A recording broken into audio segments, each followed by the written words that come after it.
আজকে এই ভিডিওতে মাইকেল মধুসূদন দত্তের লেখা বিজয়া দশমী কবিতা থেকে যে সমস্ত গুরুত্বপূর্ণ প্রশ্নগুলো পরীক্ষায় আসতে পারে সেই সমস্ত প্রশ্ন উত্তরগুলো আজকের এই ভিডিওতে আমরা আলোচনা করব। এই যে ভিডিও এটা আপনাদের প্রত্যেকের জন্য খুব গুরুত্বপূর্ণ, কারণ বিজয়া দশমী এটা একটা ইম্পর্ট্যান্ট একটা কবিতা। এখান থেকে প্রশ্ন আসার চান্স অনেক এবং অতি সংক্ষিপ্ত প্রশ্ন যদি এখান থেকে দেয় সেই ক্ষেত্রে আজকে ভিডিওতে যে সমস্ত প্রশ্নগুলো আমরা এখানে আলোচনা করেছি এর মধ্যে থেকেই হয়তো আপনাদের চলে আসবে। সেক্ষেত্রে অবশ্যই প্রথম থেকে শেষ পর্যন্ত আপনারা মন দিয়ে ভিডিওটা দেখবেন এবং শুনবেন। তাহলে চলুন আমরা দেখে নিই গুরুত্বপূর্ণ প্রশ্ন উত্তর। আমাদের প্রথম প্রশ্ন, এ দীর্ঘ বিরহ জ্বালা এ মন জুড়াবে, পংক্তিটির তাৎপর্য লিখুন।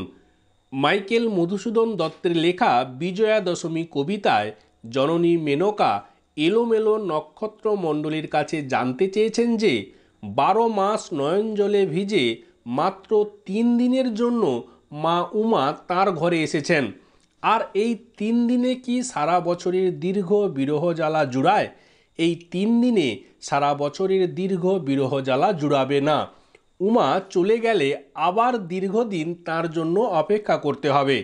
প্রদীপ যেমন অন্ধকার ঘরের সমস্ত অন্ধকার দূর করে, ঠিক সেই রকম সোনার প্রদীপের মতো উমা মায়ের উপস্থিতি মেনকার দীর্ঘদিনের অপেক্ষার অবসান ঘটিয়ে মনের সমস্ত অন্ধকার দূর করেছে।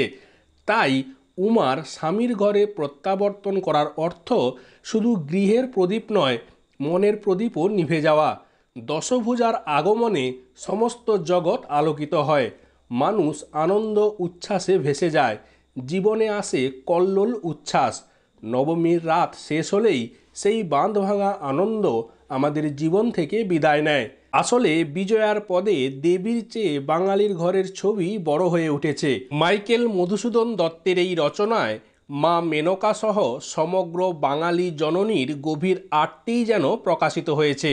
এর পরের প্রশ্ন, 3 দিন স্বর্ণদ্বীপ জ্বলিতেছে ঘরে, কার ঘরে 3 দিন স্বর্ণদ্বীপ জ্বলছে? মাতা মেনকার ঘরে। এর পরের প্রশ্ন, এ পরাণ যাবে, এখানে কার পরাণ যাবে? মেনকার। এখানে আপনারা সবসময় পূর্ণ বাক্যে উত্তর দেবেন। আমাদের পরের প্রশ্ন, বিজয়া দশমী কবিতাটিতে কিসের সুর ফুটে উঠেছে? কবিতাটিতে বিদায়জনিত নিশার সুর ফুটে উঠেছে। পুরো কবিতা জুড়ে যেন বাঙালি জননীর গভীর আর্তি প্রকাশিত হয়েছে। সনেট বলতে কি বোঝেন? সনেট শব্দটি ইটালিয়ান সনেটো শব্দ থেকে এসেছে, যার অর্থ মৃদু ধ্বনি। সনেট এক প্রকার মনময় কবিতা। কবির একটি মাত্র ভাবকল্পনা 14টি লাইনে একটি বিশেষ মিল রীতির মধ্য দিয়ে আঁটো বাঁধনে আত্মপ্রকাশ করে, বা 14টি পংক্তিতে রচিত বিশেষ ধরনের ক্ষুদ্রাকায় কবিতা হলো সনেট। এটিকে বাংলায় বলা হয় চতুর্দশপদী কবিতা। আমরা চলে যাব এর পরের পেজের পরের প্রশ্নে। মাতা মেনকা কতদিন পর উমাকে পেয়েছেন? 12 মাস, অর্থাৎ 1 বছর পর নয়ন জলে ভিজে মাত্র 3 দিনের জন্য মাতা মেনকা উমাকে কাছে পেয়েছেন। আমাদের পরের প্রশ্ন, উদিলে নির্দয় রবি উদয় অচলে। উদয় অচল এর অর্থ কী? পূর্ব দিকের যে পর্বতে সূর্য উদিত হয় সেই কল্পিত পর্বতই উদয় অচল। আমাদের পরবর্তী প্রশ্ন, নবমীর নিশিকে কে না যেতে অনুরোধ করেছেন? মাইকেল মধুসূদন দত্তের লেখা বিজয়া দশমী কবিতায় গিরিশের রানী মেনকা নবমীর রজনীকে না যাওয়ার অনুরোধ করেছেন, যাতে তিনি আরও বেশিক্ষণ কন্যা উমাকে কাছে রাখতে পারেন। আমাদের পরবর্তী প্রশ্ন, যেও না রজনী আজিলয়ে তারা দলে। এখানে কোন রজনীর কথা বলা হয়েছে? যেও না রজনী আজিলয়ে তারা দলে আলোচ্য পংক্তিতে নবমীর রজনীর কথা বলা হয়েছে। আমাদের পরের প্রশ্ন, টিকা লিখুন। বিজয়া দশমী।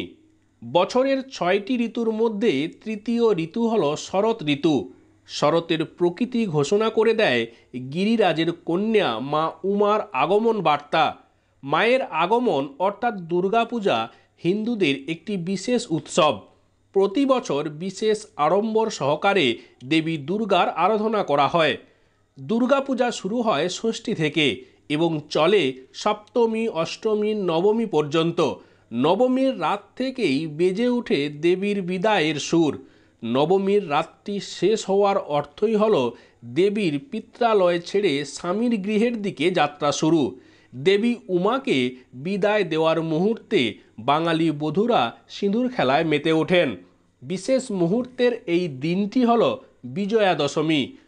পুরাকালে মহিষাসুর নামে এক অসুর ব্রহ্মার বর পেয়ে প্রবল ক্ষমতাশালী হয়ে স্বর্গ, মর্ত ও পাতাল দখল করে নেন। তিনি দেবরাজ ইন্দ্রকে স্বর্গ থেকে বিচ্যুত করেন।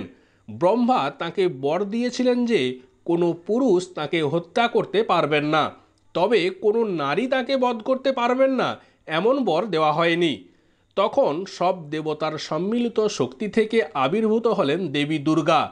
পুরাণে মহিষাসুর বধের কাহিনী অনুসারে টানা 9 দিন ও 9 রাত্রি যুদ্ধের পর শুক্লা দশমীতে দেবী দুর্গা মহিষাসুরকে বধ করেন।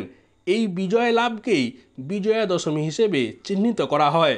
আমরা চলে যাব এর পরের পেজের পরের প্রশ্নে। উমা কে? তাঁর আরও কি কি নাম রয়েছে? হিমালয় ও মেনকার কন্যা হলেন উমা। ইনি শিবঘরণী দেবী দুর্গা। তাঁর আরও কয়েকটি নাম হল পার্বতী, দুর্গা, বাসন্তী, অন্নপূর্ণা ইত্যাদি। আমাদের পরের প্রশ্ন, গিরিশের রানী বলতে কাকে বোঝানো হয়েছে? গিরিশের রানী বলতে হিমালয় পত্নী মেনকাকে বোঝানো হয়েছে। আমাদের পরবর্তী প্রশ্ন, নবমী নিশি শেষ হলে কি হবে? নবমীর রাত পেরিয়ে সকাল হলেই শিব চলে আসবেন উমাকে নিতে, অর্থাৎ নবমী নিশি শেষে উমা বাপের বাড়ি থেকে বিদায় নেবেন। পিতৃগৃহ ছেড়ে চলে যাবেন পতিগৃহ কৈলাসে। আমাদের পরের প্রশ্ন, বিজয়া দশমী কবিতাটি কোন কাব্যগ্রন্থের অন্তর্গত? চতুর্দশপদী কবিতাবলী কাব্যগ্রন্থের অন্তর্গত। এটি 51 সংখ্যক কবিতা।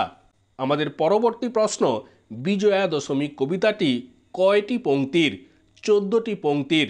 এর পরবর্তী প্রশ্ন, গেলে তুমি দয়াময়ী এ পরাণ যাবে, কে গেলে কার পরাণ যাবে? নবমীর রাত চলে গেলে মেনকার প্রাণ চলে যাবে। নবমীর রাত পেরিয়ে সকাল হলেই শিব চলে আসবেন উমাকে নিতে, অর্থাৎ নবমীর নিশি শেষে উমা বাপের বাড়ি থেকে বিদায় নেবেন, পিতৃগৃহ ছেড়ে চলে যাবেন পতিগৃহ কৈলাসে। আমাদের শেষ প্রশ্ন, নয়নের মণি মোর নয়ন হারাবে, কে কার নয়নের মণি? দেবী উমা মা মেনকার নয়নের মণি। এই ছিল আজকের ভিডিও। আজকে তাহলে এখানেই শেষ করছি। আপনারা প্রত্যেকে ভালো থাকুন, সুস্থ থাকুন। আপনাদের প্রত্যেকের সুস্থতা কামনা করি। ধন্যবাদ।